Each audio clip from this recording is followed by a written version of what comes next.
Зборува Радио Слободна Југославија. Зборува Радио Слободна Југославија. Зборува Радио Слободна Југославија. Вести. Деновиве македонските партизани водат тешки борби во походот низ Централна и Источна Македонија.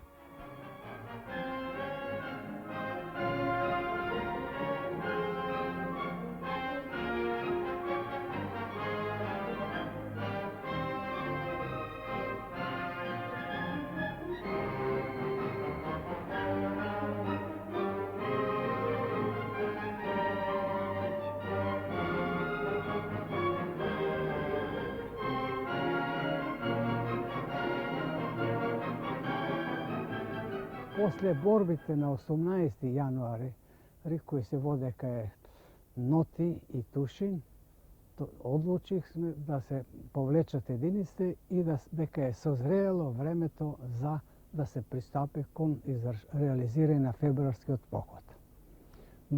На Кожув планина во колибите Жута, таму беше сместен тренутно главниот штаб, Централниот комитет и англиските војни мисии, и таму се донесе планот. Планот имаше ова концепција: да со една група се пробие во централниот дел на Македонија, да таа ги обнове борбите од 42-та година таму, да го разбухта тај простор и да по можности се задржи во реонот Азот и Пореч. Една група да действува во долната на Вардар, од Велес па на југ до Гевџелија, па може и подоле, за да привлече на себе си што повечко бугарски трупи, како би помогнала избивањето од централниот дел на Македонија. И со една група да се пробие низ Источна Македонија, да се стигне на Козјак планина и тука да се изврши поврзување на единиците македонски и единиците српски и косовски.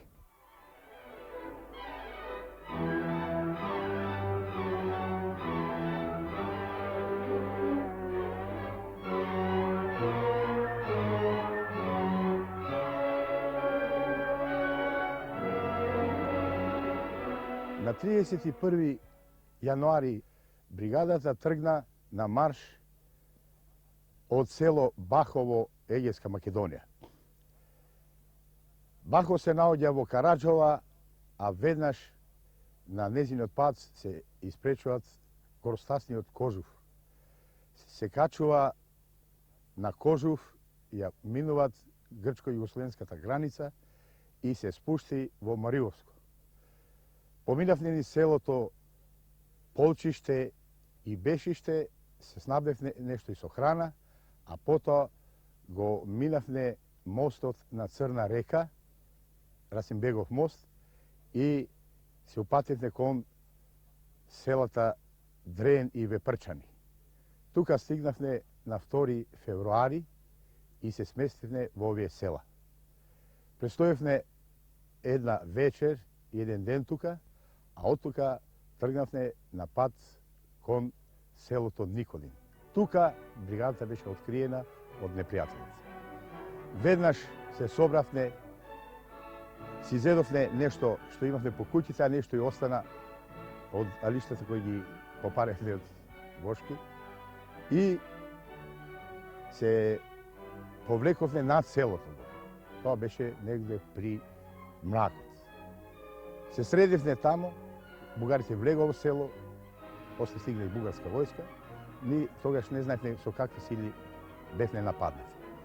Откога се средивме малку над селото, се формира една доброволна чета на брзина, која ја раководеше заменик командантот на бригадата Чеде Филиповски, Даме, и се упативме на Јуриш, се спуштивме во селото, на Јуриш го завзедовме селото, селаните на брзина ја собраа храната која припрема за бригадата и ги собравме алиштата од хотелите кои се сушеа. Од селото Никодин тргнавме кон Степанци. Од селото Степанци, таму е Свети Димитрije манастирот, и тука се сместивме, тука нешто зедовме храна, али веќе тука почна и голим снег да паѓа. И на тој што постоеше, сега се натовари снегот до пола метар и повеќе. Од манастирот и селото Степанци се упативме кон Радобил. Пардон, кон Ореодол. Се спуштивме во Ореодол, тамам се сместивме, а веќе бугарите по нашите траги иде и во Ореодол бевме со силни бугарски единици нападнати. Тука примивме борба, тука се водеше до 19 часот навечер борба, имавме жртви и ние, али бугарите има околу 20 на жртви. На 6 февруари ноќта се качуваме на планината Мукос, тоест над тунелот Богомила, а задача беше да се пробиеме кон Караджица. Бидејќи цела ноќ се качувавме по ридот, а тоа беше тежок снег, не раздени точно над тунелот. Тоа беше на 7 февруари 1944 година.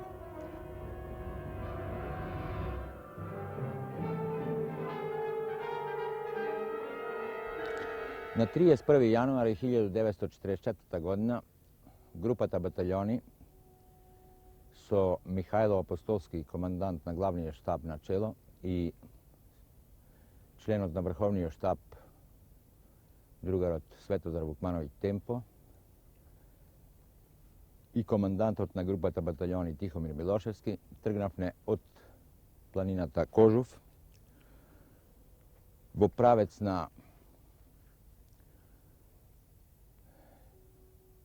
Солун, за да можеме да ја преминиме некаде реката Вардар на 30 км од Солун и после преку Беласица да продолжиме во правец на Козјак планина. Требаше реката Вардар да ја миниме со сплав. Ја минавме реката во неколку групи, така да може да поминат 200 борци, веројатно негде по 30-40 души доваѓаа на сплав. Имаше луѓе кои се плашеа од водата затоа што не знаат да пливаат.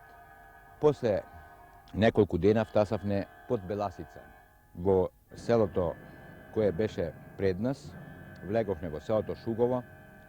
Во Шугово требаше да преноќиме, утре ден да останеме цел ден, па дури другото сабајле да заминиме, требаше да се одмориме затоа што пред нас престојаше Беласица од 2000 метра која требаше да се премине.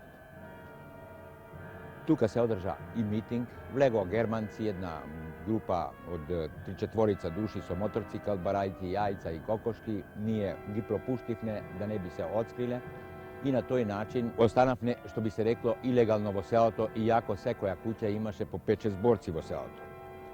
Оно што беше најтешко преку Беласица да поминиме, тоа беше големите намети на снег. Имавме преку 4-5 метра намети. Она што носевме нешто, радиостаница со конј и јајца, два коша на едно магаре, моравме магарето и конјот да ги оставиме и сето тоа да натовариме на грб. Од тука заминавме Огражден, Струмичкото поле го минавме, појдовме на Огражден, од Огражден Плячковица и на тој начин дојдовме во селото Лаки.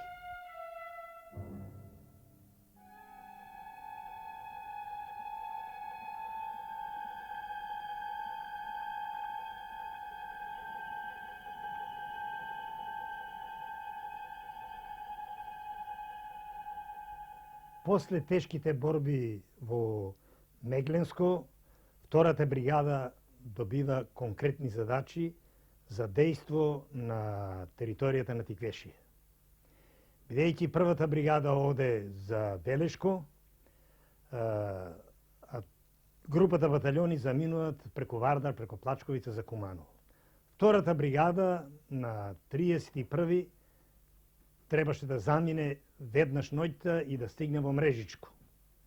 Бидејќи во тоа време се наоѓаше еден дел од бригадата, скоро цел батальон заедно со косовари, тие маневрираа и водеа борби на Тиквешијата. Меѓутоа, бригадата уште веднаш го нападна Мрежичко, а бидејќи тие има јаки снаги горе од караулите, од сите тие нивни одбранбени објекти беа концентрисани доле во Мрежичко, така да таму се најдоа многу големи снаги и не можеме да ги разбиеме и да ги заробиме. Добро, ама во тој момент првиот батальон, под команда на Мајка, отиде према Црна река, бидејќи тоа беше тешка борба зафатена, а целината овамо на бригадата е на територијата у близината на Мрежичко. И така таја почнуе од Мрежичко и се враќа пак во Зборско, бидејќи оно Зборско и тргнуе. Во тоа време нема го батальонот и бригадата пак тргнуе на терен и за да се сретне со првата група која водат командантот и заменикот на комесарот на командантот, Итоџи Василев. Така да во тие борби кои се водени, што ги водеше таа група што беше првата, таа влегваше во сите села, таа минира дури и еден мост на територијата меѓу Гевгелија и Тиквешија негде кај Удово. Во февруар се спојува бригадата и действуе на територијата на Тиквешија. Таа мине низ сите села, кога ќе се почне од Боула, Радња, па доле Стармашово и преко Бошавица до Црна. Задачата и беше нејзи најповеќе комуникацијата да загрозуе на Вардар, односно железничката линија на десната страна на Вардар и другите комуникации, каде што се транспортите германски.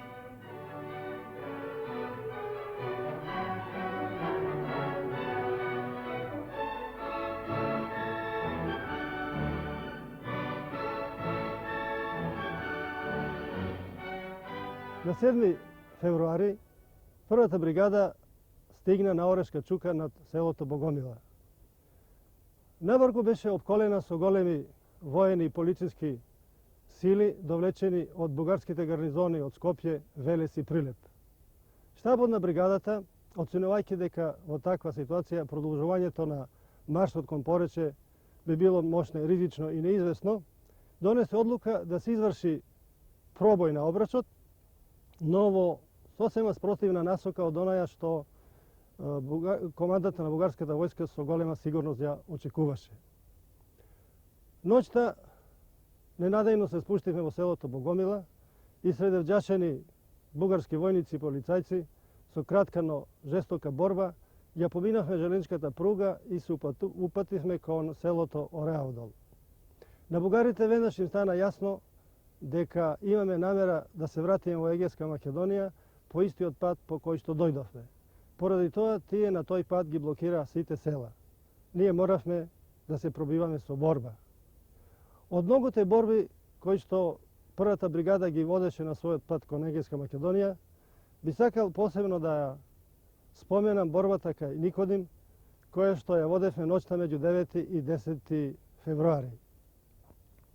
Таа студена зимска ноќ, една поголема група партизани се отцепи од главнината на бригадата. Отцепувањето се случи во моментот кога бугарската војска го зададе мостот на реката Раец, која што тече покрај патот Кавадарци Прилеп. Имено нашата чета, начело со Тихомир Шаревски, беше последна заштитница која го обезбедуваше пробивањето на бригадата низ бугарските заседи околу селото Никодим. Кога ние, повликувајќи се, стигнавме до мостот, бевме дочекани со силен огон од пушки и митралези. Се повлековме на еден рид на самиот пат. Бугарските војници извесно време не посматра, мислејќи дека сме некоја нивна единица. Но набрзо им станавме сомнителни и побара да им ја кажеме паролата. Наместо парола ние им упативме неколку рафали кои ги исплашија и смирија. Штабот на четата заедно со уште неколку други раководни другари кои беа заостанати од своите единици, оцени дека немаме сили да го заземеме мостот, односно да се пробиеме кон селото Долни Радовил, од каде ги слушаме повиците на претходницата на бригадата. Беше донесена одлука групата да се одвои од бригадата и да се упати кон Дебарца. Болното сознание дека мораме да се одвоиме од бригадата се мешаше со чувството на потпуна неизвестност во поглед на реалните шанси да стигнеме во Дебарца. Не само поради тоа што знаевме дека ќе се движиме низ територија полна со бугарски војници и полицајци, значи без можности да се снабдуваме со храна, туку и поради тоа што во моментот на оцепувањето на нашата чета со нас се најдава голем број заостанати, преморени, измрзнати партизани од другите единици на бригадата. Бевме околу 100 души. Всушност, сите бевме толку многу физички црпени што едвам стоевме на нозе. Тргнавме кон Дебарца и се боревме со истоштеноста, со гладот, со студот и со снегот, кој што утредента почна да врне. Халуциниравме и се боревме со бугарите во Крапа, во Дреново, во Кладник и Козица. Се излекувавме од бугарските обрачи со надчовечки сили и стигнавме во Дебарца. Но не сите, стигнавме само половината. Многумина не издржа, доста падна. Ние ја дочекавме пролета, го дочекавме враќањето на бригадата од Егејска Македонија.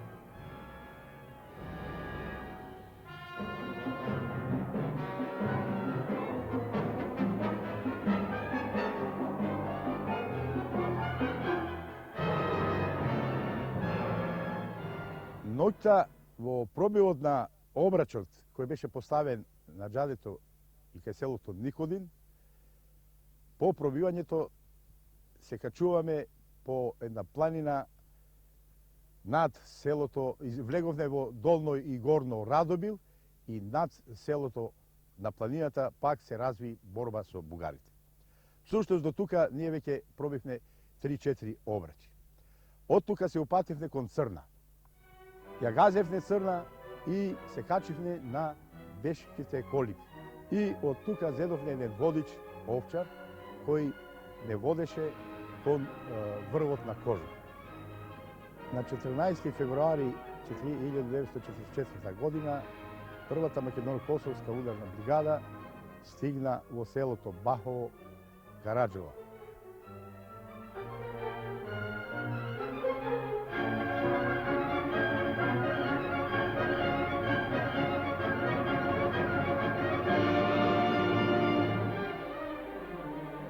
Бригадата имаше таква одговорност што да мора да се наоѓа на тој терен и да мора да ги напаѓа стално возовите и да ги руше објектите каде што возовите минат. Тоа се мостови, негде патиштата мостовите и тоа и го чинеше она. Има извршено у тој февруарски поход 3 тешки напади само на железничката пруга. Железничката линија од Неготино до Гевгелија преко Солун, таа кој што снабдеваше германците со жива сила и техника, тука на 3 места беше пругата дигана во воздух и така да и самиот транспорт се парализираше, да не може да дотуре опремата. Ден на некој објект каде што е минирано и дури до 2 дена се задржаваше додека да се оправи пругата и им се нанесуваше голема штета во људство и во техника.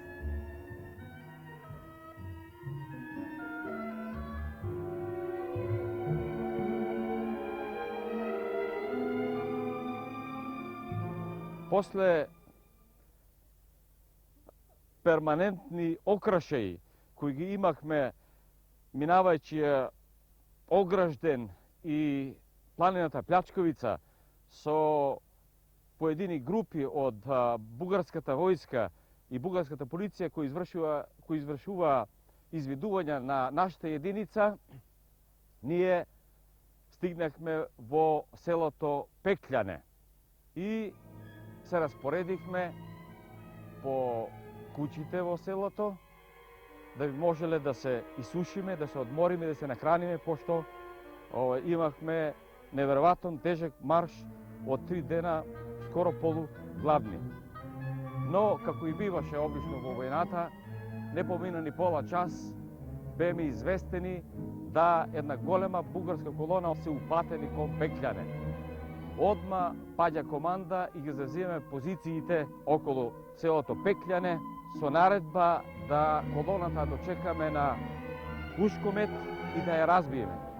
Со 10 пати појаки снаги на бугарската фашистска војска водехме на 16 февруар 1944 година на Пекљане крвава битка.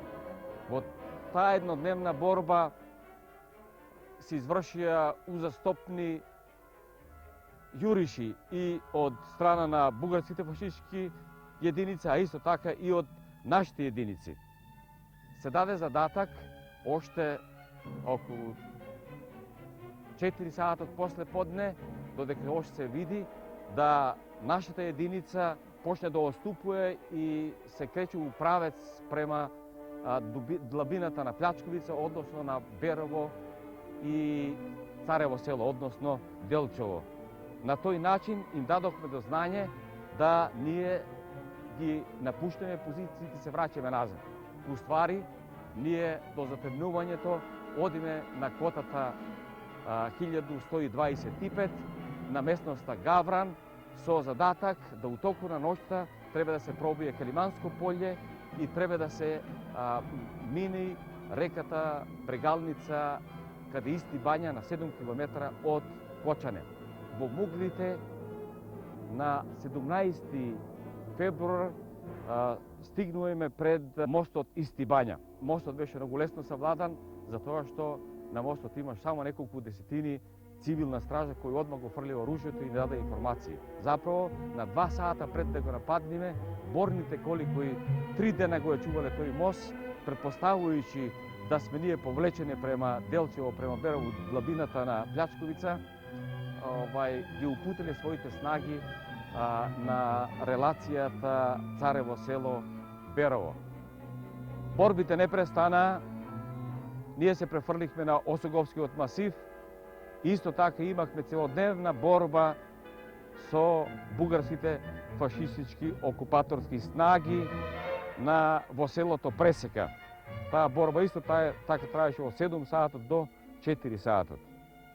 Од 31 јануар од селото Зборско, 1944 година, до 24 февруар истата година до масивот Козјачки, единиците на баталјонот Стив Наумов и Христо Ботев, така наречената Тичева група, помина за 24 дена 440 километра.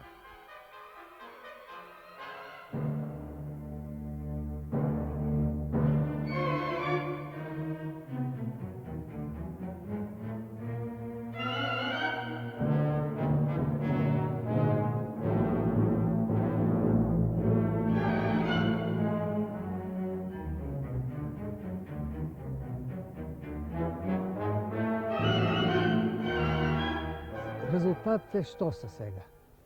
Прво, обновихме ги борбите од 42 година од централен дел. Пробихме низ Источна Македонија, кај што бугарските окупатори беа осетливи да не се соединеме со Пиринска Македонија. И трето, се обединија сите единици горе на просторот Козјак, Црна, на Трава, и се формира оперативен штаб. Заправо, главниот штаб постана и оперативен штаб за косовските, македонските и српските единици и се створи тамо една јака група која направи една слободна територија од линијата Куманово, Крива Паланка, па на север се до Бабушница. Едно на исток до Морава, на запад до Морава и на исток према границите и чак и преко границата. Со нив се развија четниците тамо што беа. Се исклучи таа група сојузник на бугарските окупатори и се формира Третата македонска бригада. Се развија големи борби за ширење на таа територија и за подготовка за пробив према Овче поле и Осоговијата. Тоа е гледано од наша страна што постигне. Бугарските окупатори што беа принудени? Да е целата пета бугарска армија од 4 дивизии ангажират во борбите на нас, да доведат единици од Пиринска Македонија od Kjustendil, od Sofije i da angažirat i jedinici od prvi okupacijalni korpus u Srbiji. Znači, se angažira povećko od jedna armija bugarska po borbite prema 3 relativno mali grupi.